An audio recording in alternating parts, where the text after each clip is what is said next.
These are the prepared ingredients for Chicken Gizzards Adobo. First, I wash them like that.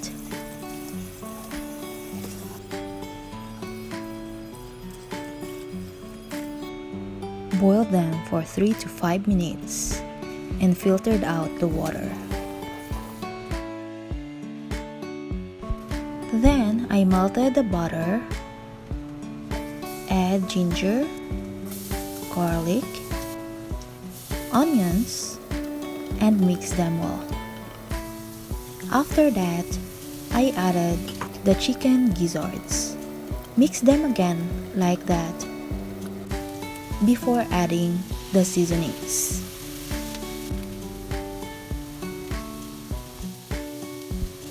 Lastly, I added a cup of water to soften the gizzards.